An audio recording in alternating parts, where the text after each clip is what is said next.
Hello students, twelfth के सभी students का आज की ऑनलाइन फिजिक्स क्लास में स्वागत है। कल हमने पढ़ा था एक समान विद्युत क्षेत्र में विद्युत द्विध्रुव पर बल युग्म आघूर्ण। आज अपन पढ़ेंगे एक समान विद्युत क्षेत्र में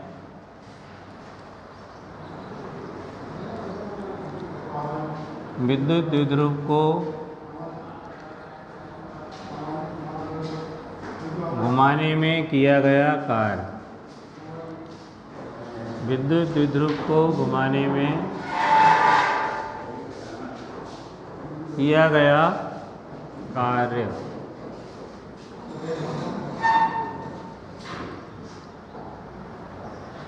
द्विध्रुव को अगर विद्युत क्षेत्र में घुमाना हो तो कितना कार्य करना पड़ेगा, वो कार्य ज्ञात करेंगे।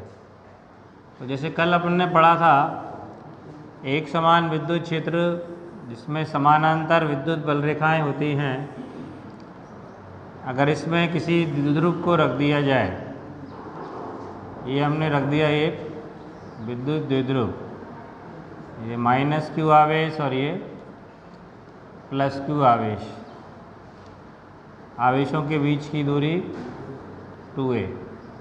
इस आवेश पे बल लगता है F बराबर QE और इस पे विद्युत क्षेत्र के विपरीत दिशा में लगता है F बराबर QE। कल भी पढ़ा अपन ने, ये दोनों बल मिलके क्या उत्पन्न करते हैं, एक बल आघूर्ण। कितना बल आघूर्ण होता है ये कल पढ़ चुके हैं अपन। एक समान विद्युत क्षेत्र में स्थित विद्युत द्विध्रुव पर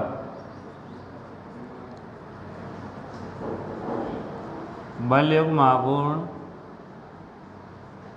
टॉ बराबर क्या होता है, PE sin थीटा होता है कि नहीं। है कल की वीडियो में पढ़ा अपन ने, बल आघूर्ण टॉ बराबर क्या होता है, PE sin थीटा। अब ये बल आघूर्ण इधर की तरफ लगेगा, जैसे कल बताया मैंने, द्विध्रुव को विद्युत क्षेत्र के समांतर ले आता है, इधर की तरफ लगेगा। अब इसके उल्टा इसको घुमाना हो, बल आघूर्ण के विरुद्ध क्या करना हो, इसको घुमाना हो। जैसे मान लो अभी ये θ1 कोण पे, द्विध्रुव कितने कोण पे रखा हुआ है, θ1। अब इसको घुमा के θ2 कोण पे लाना है। मान लो ये यहाँ लिया है अपन, इसको कितने कोण पे लिया है, θ2। ये +q आवेश इधर आ गया, तो ये द्विध्रुव को यहाँ से यहाँ तक घुमाना है, θ1 कोण से θ2 कोण तक घुमाना है। तो घुमाने में किया गया कार्य ज्ञात करना है। तो विद्युत द्विध्रुव को θ1 कोणीय स्थिति से θ2 कोणीय स्थिति तक, θ2 कोणीय स्थिति तक घुमाने में किया गया कार्य। तो कार्य कैसे याद करते हैं अपन, कार्य बराबर क्या होता है, इस पहले पढ़ा हुआ ना 11th क्लास में। पहले अल्पांश कार्य निकालते हैं, क्योंकि परिवर्ती बल जब होता है तो पहले अल्पांश विस्थापन में कार्य निकालते हैं कि नहीं। ये भी तो परिवर्ती है बल, क्योंकि थीटा पर डिपेंड है। अलग अलग थीटा के लिए इसका मान क्या आएगा, अलग अलग आएगा। नियत नहीं है बल आघूर्ण, यहाँ बल आघूर्ण कैसा है, परिवर्ती, क्योंकि थीटा के मान अलग अलग के लिए साइन थीटा की अलग अलग वैल्यू होती है, इसलिए टॉ का मान भी क्या होता है, अलग अलग। तो परिवर्ती बल के प्रभाव में पहले कार्य ज्ञात करते हैं अल्पांश के लिए, फिर क्या कर देते हैं, उसका समाकलन नहीं करते, लिमिट लगा के। 11th में पढ़ाया कि नहीं ये कार्य। तो ऐसे ही यहाँ पे बल की जगह क्या है, बल आघूर्ण टॉ, और विस्थापन सरल रेखीय विस्थापन की जगह क्या है, कोणीय विस्थापन। कोणीय विस्थापन कैसे लिखते हैं, dθ। कोणीय विस्थापन क्या होता है, और लिमिट क्या हो जाएगी, कहाँ से कहाँ तक घुमाना है अपने को, θ1 से θ2 तक। और टॉ का मान लिख दो, ये PE sin थीटा। तो W बराबर क्या हो गया, समाकलन लिमिट थीटा 1 से थीटा 2 और टॉ की जगह क्या हो गया पी ई साइन थीटा और डी थीटा। पी और ई तो कांस्टेंट है, तो समाकलन से क्या जाएंगे, तो बाहर, तो समाकलन केवल का ही क्या होगा साइन थीटा का, लिमिट थीटा 1 से थीटा 2। अब साइन थीटा का समाकलन क्या होता है minus cos theta, sine theta का समाकलन, और लिमिट क्या हो गई थीटा 1 से थीटा 2, माइनस को तो बाहर लिख लो, माइनस पी ई, और लिमिट रखेंगे पहले अपर लिमिट, और थीटा की जगह क्या लिखना है थीटा 2, और फिर लोअर लिमिट, तो cos theta 2 minus cos theta 1। इस माइनस को वापस अंदर ले लो, अंदर ले लेंगे तो क्या हो जाएगा, ये माइनस का हो जाएगा और ये माइनस माइनस का हो जाएगा प्लस का, तो क्या लिखा जाएगा cos theta 1 minus cos theta 2। इस सूत्र से हम कार्य ज्ञात कर सकते हैं कि द्विध्रुव को इतने कोण से इतने तक घुमाने में कितना कार्य किया जाएगा। अब जैसे इसमें कुछ नंबर 1, मान लो प्रारंभ में समानांतर रखा है, द्विध्रुव कैसे रखा हुआ है विद्युत क्षेत्र के समानांतर, थीटा 1 क्या है 0 और थीटा 2 90 डिग्री, यानी 0 से कहाँ तक घुमाना है 90 तक, ऐसे रखा हुआ है, यूँ इसको यूँ घुमाना है पूरा। तो इसमें थीटा 1 की जगह क्या लिखेंगे 0 और थीटा 2 की जगह क्या लिखेंगे 90। तो क्या आएगा कार्य P E cos 0 minus cos 90। P E cos 0 का मान क्या हो गया 1 और कॉस 90 का मान क्या होता है 0, यानी कुल कार्य कितना आया पी के बराबर। नंबर 2 स्थिति, यदि 180 तक घुमाना हो तो थीटा 1 बराबर 0 और थीटा 2 बराबर 180, पूरा घुमाना हो ऐसे 0 से लेकर यहाँ तक ऐसे 180 डिग्री पे घुमाना हो तो कार्य कितना आएगा P E cos 0 minus cos 180। Cos 0 का मान क्या था 1 और कॉस 180 का -1, माइनस माइनस प्लस हो गया, कितना कार्य आ गया डबल पी ई। द्विध्रुव को कितना भी अपन निकाल घुमा सकते हैं, उसमें कार्य ज्ञात कर सकते हैं, थीटा 1 थीटा 2 का मान रख के कार्य का मान ज्ञात कर सकते हैं। द्विध्रुव आघूर्ण जानती है P बराबर क्या होता है Q × 2A। तो इस तरह अपन एक समान विद्युत क्षेत्र में द्विध्रुव को घुमाने में किया गया कार्य ज्ञात कर सकते हैं। ठीक है,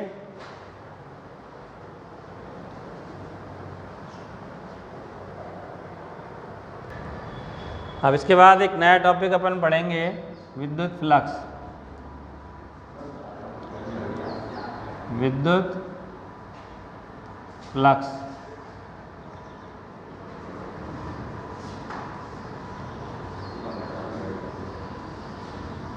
फ्लक्स क्या होता है देखो सुन लो तो ध्यान से। विद्युत बल रेखा अपन ने पढ़ी है पहले, अभी इससे पहले 2 दिन पहले की वीडियो में। विद्युत फ्लक्स क्या होता है, किसी क्षेत्रफल से गुजरने वाली, यहाँ लिख देता हूँ मैं, किसी क्षेत्रफल या पृष्ठ कह सकते हैं, पृष्ठ से अभिलंबवत, अभिलंब मतलब पृष्ठ के लंबवत गुजरने वाली कुल विद्युत बल रेखाओं की संख्या, कुल विद्युत बल रेखाओं की संख्या क्या कहलाती है विद्युत फ्लक्स। किसी पृष्ठ से अभिलंबित गुजरने वाली कुल विद्युत बल रेखाओं की संख्या क्या कहलाती है विद्युत फ्लक्स कहलाती है। लेकिन बल रेखाओं की संख्या तो अनगिनत खींच सकते हैं, मैंने बताई थी, कितने मर्जी आज तक क्या खींच सकते हो, और गिनोगे भी कहाँ तक। तो कुल बल रेखाओं की संख्या गिननी तो नहीं है, लेकिन इसका मान किस किस पे आधारित होगा इसको एक एग्जाम्पल से अपन समझ सकते हैं। जैसे वाटर फ्लक्स की बात करें पहले अपन समझने के लिए खाली, जैसे विद्युत फ्लक्स होता है ऐसे ही फ्लक्स मतलब प्रवाह है, गुजरना, प्रवाहित होना, पार हो जाना, गुजर जाना, वो फ्लक्स है। प्रवाहित होना ही क्या है, फ्लक्स। जैसे मान लो जल प्रवाहित हो रहा है और जल में हमने क्या रख दिया, एक फ्रेम रख दिया। क्या रख दिया, एक फ्रेम, समझते हैं ना फ्रेम, जैसे फोटो फ्रेम होता है कि नहीं, आयताकार हो चाहे वर्गाकार हो चाहे वृत्ताकार हो, कैसा भी फ्रेम जिसमें से आर पार गुजर जाए, फ्रेम होता है कि नहीं। फ्रेम ये केवल बॉर्डर बॉर्डर लाइन लाइन बस, बीच में खाली, उसको क्या कहते हैं, फ्रेम। अभी हम एक फ्रेम रख दो तो फ्रेम की कितनी स्थितियाँ हो सकती है, एक तो यूँ रख दो फ्रेम को बिल्कुल ऐसे, ऐसे ऐसे का मतलब चित्र में यूँ दिख रहा है, फ्रेम ऐसे रख दिया हमने और इसमें से पानी गुजर रहा है, तो पानी इसमें से मैक्सिमम गुजरेगा ना, ज़्यादा से ज़्यादा। इस कंडीशन में पानी इसमें से क्या गुजरेगा, ज़्यादा से ज़्यादा। तो बल रेखाएं तो अपन कितने भी बना सकते हैं, इसमें कोई वो नहीं है, पर ये तो निश्चित है ना कि ज़्यादा से ज़्यादा गुजरेगा इसमें से। ये लाइन है तो कितनी बना लो, मर्जी आए जो बल रेखा। अभी पानी का फ्लक्स है तो पानी की बल रेखा मान सकते हैं, धाराएं, जल धारा कह सकते हैं इसको अपन। तो यहाँ फ्लक्स को फाई से दिखाते हैं, विद्युत फ्लक्स कैसे दिखाते हैं, फाई से। तो फाई क्या है यहाँ पे, मैक्सिमम है कि नहीं फ्लक्स। तो अपन ने फ्रेम को यूँ रखा तो फ्लक्स हो गया मैक्सिमम। अब फ्रेम को यूँ पटक दो आड़ा, अरे एक तो फ्रेम खड़ा रख दो यूँ और एक क्या कर दो, आड़ा। जैसे दरवाज़ा नहीं होता है, दरवाज़ा खड़ा है तो इसमें से मैक्सिमम लोग निकल सकते हैं ना पार, 2 3 4 जो भी मैक्सिमम हो सकते हैं। छोटे छोटे हों तो ऊपर नीचे से गुजार दो, 10 12 गुजर जाए यहाँ में से। लेकिन अगर इसी दरवाजे को आड़ा पटक दें, आड़ा मतलब ऐसे यूँ, तो क्या होगा, एक भी गुजरेगा कि इसमें से, कोई नहीं गुजरेगा। भाई दरवाजे को ऐसे पटक दिया आड़ा यूँ, अब दरवाजे में होकर कितना गुजरेगा, दरवाजे के ऊपर से गुजरे, ऊपर से गुजरने को फ्लक्स थोड़ी है, उसमें होकर गुजरना है, दरवाजे में होकर गुजरना, पार होना, पास होना, उसमें से पास आउट होना है, उसमें होके निकलना चाहिए बाहर, तो कोई नहीं गुजरेगा ना।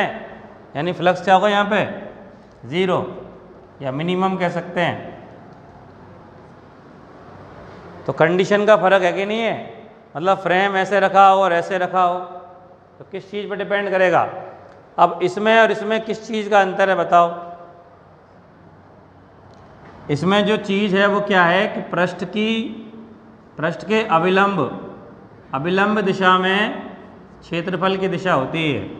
अभिलंब दिशा ये हो गई ना इसके, और अभिलंब कैसे कहते हैं, पृष्ठ के लंबवत, उसको अभिलंबवत कहते हैं, अभिलंब दिशा कहते हैं। जैसे छत है, छत के अभिलंब ये हो गया, दीवार है इसके अभिलंब ये हो गया, फर्श के अभिलंब ये हो गया। तो ये फ्रेम जो रखा हुआ है इसका अभिलंब ये रहा।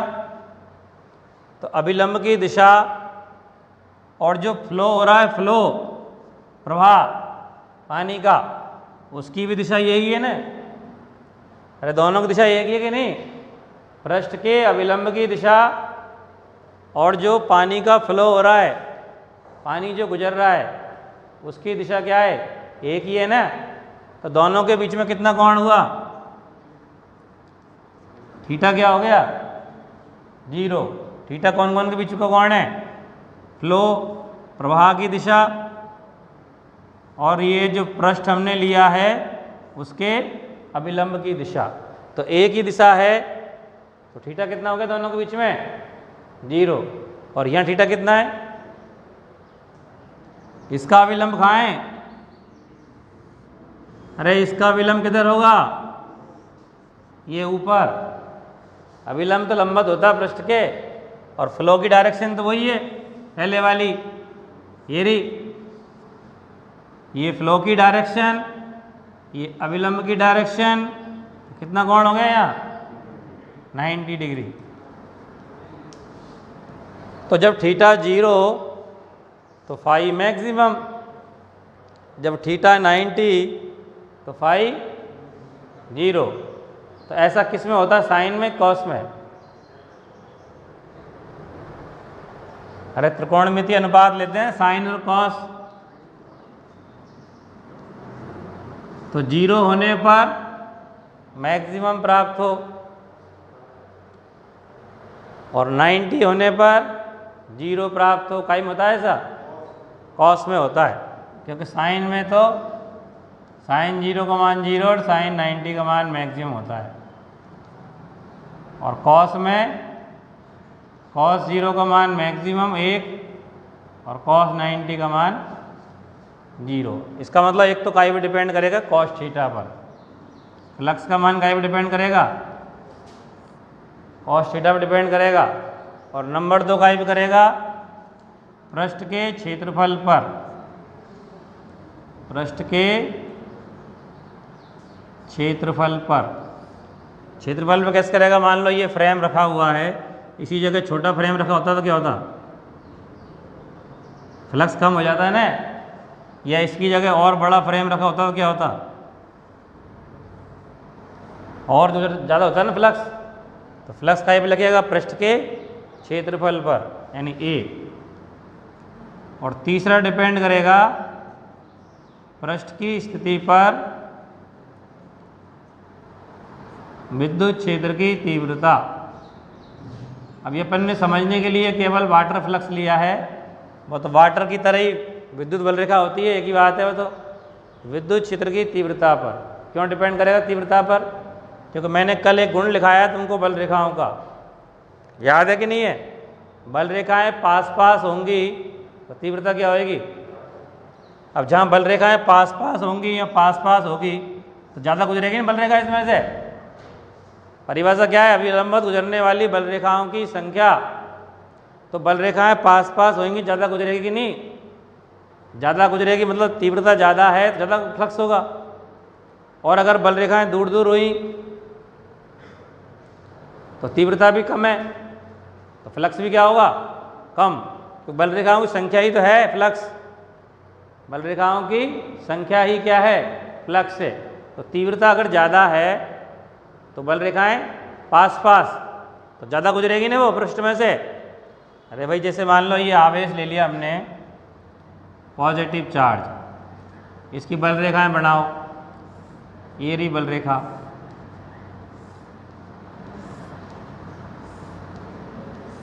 बल रेखा बना दी है। कितनी बल रेखाएं बना लो? ये ढेर सारी बल रेखाएं होंगी।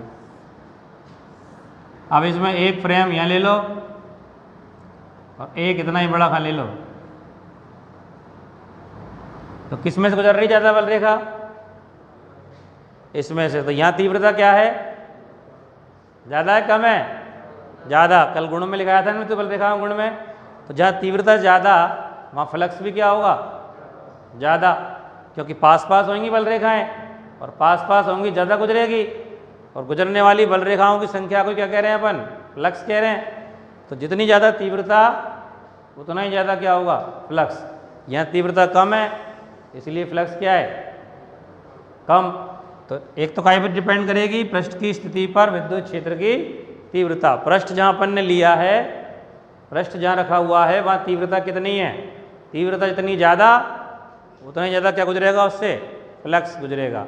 और काय पर डिपेंड करेगा? पृष्ठ के क्षेत्रफल पर। क्षेत्रफल पर भी डिपेंड है। इस जगह मान लो बड़ा पृष्ठ रख देते अपन तो ज़्यादा गुजरती ना और बल रेखा, और ज़्यादा हो जाती, फ्लक्स और ज़्यादा हो जाता। तो पृष्ठ के क्षेत्रफल पर भी। और तीसरा काय पर डिपेंड करेगा? Cos theta. कॉस थीटा क्या है? अभिलंब की दिशा और विद्युत क्षेत्र की दिशा के बीच का कोण। अगर वो 0 है तो कॉस 0 का मान मैक्सिमम हो जाएगा, तो मैक्सिमम फ्लक्स गुजरेगा, जैसे मैंने ये बताया चित्र में। और अगर वो थीटा 90 है तो कॉस 90 का मान 0 हो जाएगा, फ्लक्स नहीं गुजरेगा उसमें से। तो इन तीनों पर डिपेंड करेगा। अब तीनों को मिला के क्या लिखेंगे? विद्युत शक्ति तीव्रता का दिखाते हैं E, तो तीनों को मिला के फाई बराबर क्या हो गया? E A cos theta. तीनों को मिला दिया ना बनने। अरे तीनों पे डिपेंड है, तीव्रता ज़्यादा तो फ्लक्स ज़्यादा, क्षेत्रफल ज़्यादा तो भी फ्लक्स ज़्यादा, और कॉस थीटा पे डिपेंड है ही है। थीटा का मान 0 मैक्सिमम, थीटा का मान 90 तो 0। तो तीनों को मिला दिया ना एक साथ, तो विद्युत फ्लक्स क्या हो गया? फाई बराबर ई ए कॉस थीटा। तो फ्लक्स अपन ऐसे लिख सकते हैं, फाई बराबर क्या लिखेंगे? ई ए कॉस थीटा। और कॉस थीटा का ही में आता है डॉट में, कॉस में, डॉट में आता है ना। ये सदिश राशि, ये भी सदिश राशि, अभिलंब तो दिशा है ना अभिलंब की, तो सदिश है, जिसकी दिशा होती है वो क्या होता है? सदिश। अभिलंब की दिशा, तो अभिलंब की दिशा सदिश राशि है, यानी कि ये भी सदिश। और कॉस थीटा आ रहा क्या हो गया? Dot product. और डॉट का जो रिजल्ट आता है वो कौन सी राशि होती है? अदिश। तो विद्युत फ्लक्स कैसी राशि हुई? अदिश। तो फाई बराबर क्या लिखेंगे? E vector dot A vector. Dot product पढ़ा नहीं 11th क्लास में? कॉस आता है उसी में तो है। तो इसका और इसका डॉट प्रोडक्ट हो गया ना। तो डेफिनेशन क्या लिख दें आप? ये तो है ही परिभाषा। इसके सूत्र के आधार पर क्या परिभाषा लिखेंगे? इसका नाम क्या है? पृष्ठ की स्थिति पर विद्युत क्षेत्र की तीव्रता। और पृष्ठ का क्षेत्रफल, अभिलंब है वो क्षेत्रफल ही है, क्षेत्रफल के डॉट प्रोडक्ट के बराबर होता है। कौन? विद्युत फ्लक्स। तो क्या परिभाषा हुई विद्युत फ्लक्स की? यहाँ लिख देता हूँ बोर्ड पे, देखो। विद्युत क्षेत्र में स्थित किसी पृष्ठ से संबद्ध विद्युत फ्लक्स किसके बराबर है? इसका नाम लिख दे, इसका नाम लिख दे, डॉट का नाम लिख दे, और क्या परिभाषा बनाए अपना आप। हिंदी रटनी थोड़ी कोई। पृष्ठ की स्थिति पर विद्युत क्षेत्र की तीव्रता ई वेक्टर क्षेत्रफल, या अभिलंब कह सकते हैं इसको। पृष्ठ के क्षेत्रफल या अभिलंब सदिश। अभिलंब क्या होता है? सदिश होता है। तो पृष्ठ के क्षेत्रफल या अभिलंब सदिश ए वेक्टर के अदिश गुणनफल के डॉट प्रोडक्ट क्या कहते हैं? अदिश गुणनफल के बराबर होता है। तो फाई कैसी राशि हुई? अदिश। डॉट प्रोडक्ट के बराबर है ना, इसलिए क्या है? अदिश। यार में बड़ा नहीं डॉट प्रोडक्ट, दो राशियों का गुणा अगर अदिश प्राप्त हो, अदिश गुणनफल कहलाता है। तो फाई कैसी राशि है? फ्लक्स अदिश राशि है। मात्रक क्या लिखेंगे इसका? विद्युत फ्लक्स एक अदिश राशि है। इसका मात्रक क्या लिखेंगे इसका? इसका मात्रक पहले बताया ना मैंने, क्या होता है? विद्युत क्षेत्र की तीव्रता का मात्रक। अरे ई बराबर क्या होता है? एफ अपॉन क्यू होता है, पढ़ाया नहीं पहले? एफ बल, बल का मात्रक न्यूटन, क्यू आवेश, न्यूटन प्रति कूलाम होता है कि नहीं? ई का पहले लिखाया तो है ये। और ए क्षेत्रफल का क्या होता है? Metre square. तो न्यूटन इंटू मीटर स्क्वायर प्रति कूलाम। और विमीय सूत्र क्या लिखेंगे इसका? बल का क्या होता है? m1 L1 E-2, और मीटर का L2, और कूलाम आवेश, धारा गुणा समय होता है ना, धारा का A, समय का T। तो कुल मिला कितना हो गया? m1 और L कितना हो गया? 1 और 2 3। T कितना हो गया? -3। और A एक ऊपर लेके T -3 हो गया, और A क्या हो गया? -1। तो ये मात्रक हो गया, ये विमीय सूत्र हो गया, तो ये विद्युत फ्लक्स है। तो फ्लक्स की मैक्सिमम कंडीशन क्या होगी? मैक्सिमम कब होगा? कॉस थीटा का मान क्या होना चाहिए? 1 कब आएगा? जब थीटा का मान क्या हो? 0। तो इसकी विशेष स्थिति अपन लिख सकते हैं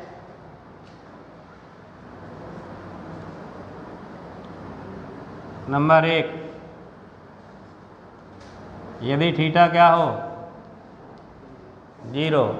थीटा 0 होने का मतलब क्या है? पृष्ठ विद्युत क्षेत्र के क्या हो? लंबवत के समानांतर? समानांतर होगा। थीटा 0 कैसे होगा? चित्र देखो। पृष्ठ क्या है विद्युत क्षेत्र के? लंबवत खड़ा है ना ये। अरे विद्युत क्षेत्र की डायरेक्शन इधर है, लंबवत। तो थीटा 0 का मतलब पृष्ठ विद्युत क्षेत्र के लंबवत स्थित हो। चित्र दोबारा बनाना चाहो तो बना सकते हो यहाँ पे ऐसे, इस तरह से। लंबवत खड़ा है ना ये, पृष्ठ तो खड़ा ही है। तो इस स्थिति में थीटा क्या होगा? 0। तो कॉस थीटा बराबर कॉस 0, कॉस 0 का मान 1। तो फ्लक्स कितना हो गया? फाई बराबर EA, यानी मैक्सिमम हो गया। कॉस थीटा की जगह 1 लिख दिया ना अपन ने, तो मैक्सिमम फ्लक्स हो गया। और दूसरी स्थिति, यदि थीटा क्या हो? 90 कब बनेगा? जब पृष्ठ क्या हो? समानांतर। पृष्ठ विद्युत क्षेत्र के समानांतर स्थित हो। समानांतर मतलब ऐसे, ये बल रेखाएं हैं और पृष्ठ ऐसे रखा है। तो थीटा 90 हो गया ना ये। तो कॉस थीटा बराबर क्या हो गया? कॉस 90, कॉस 90 का मान 0। तो फ्लक्स क्या हो जाएगा? फ्लक्स भी क्या हो जाएगा? 0। तो थीटा 90 हो तो 0 और थीटा 0 हो तो मैक्सिमम। ठीक है।